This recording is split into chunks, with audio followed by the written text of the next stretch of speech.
पूछते हैं कि हम और वो कबीलाई लोग एक क्यों नहीं हैं, तो उसका मैं छोटा सा आंसर करना चाहता हूं कि 9 साल की कन्या के पैर पूजने वाले और 9 साल की कन्या के पैर उठाने वाले कभी एक नहीं हो सकते। गाय को रोटी खिलाने वाले और गाय को रोटी के साथ खाने वाले कभी एक नहीं हो सकते। यत्र नार्यस्तु पूज्यन्ते रमन्ते तत्र देवता कहकर महिलाओं का सम्मान करने वाले और महिलाओं को सिर्फ और सिर्फ सामान समझने वाले एक नहीं हो सकते। स्त्री से विवाह 7 जन्मों के साथ की शपथ करने वाले और औरत यानी कि वजीना के साथ निकाह अर्थात कॉन्ट्रैक्ट टू फक करने वाले कभी एक नहीं हो सकते। रिश्तों की पवित्रता पर मिट जाने वाले और अपनी बहन बेटी पर चढ़ जाने वाले कभी एक नहीं हो सकते।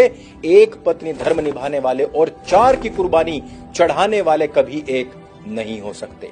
तमसो मां ज्योतिर्गमय कहकर सूर्योदय के पूर्वोन्मुख होकर प्रार्थना करने वाले और अंधेरा कायम रहे की भावना से पश्चिमोन्मुख होकर तशरीफ उठाने वाले कभी एक नहीं हो सकते।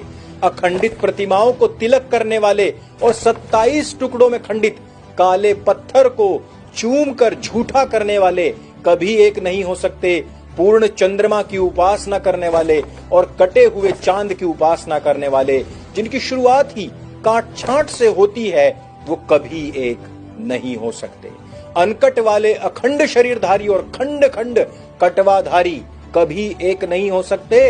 राष्ट्रमेव जयते व इदम राष्ट्राय इदं न मम कहने वाले और उम्मा के लिए देश से भी गद्दारी करने वाले कभी एक नहीं हो सकते। दिन की शुरुआत पूजा पाठ से करने वाले और दिन की शुरुआत मारकाट से करने वाले कभी एक नहीं हो सकते। मूंछों वाले शेर और दाढ़ी वाले बकरे कभी एक नहीं हो सकते। रणभेरी बजाकर सामने से युद्ध करने वाले और झुंड बनाकर निहत्ते बेगुनाहों की पीठ पर वार करने वाले गीदड़ कभी एक नहीं हो सकते, कभी एक नहीं हो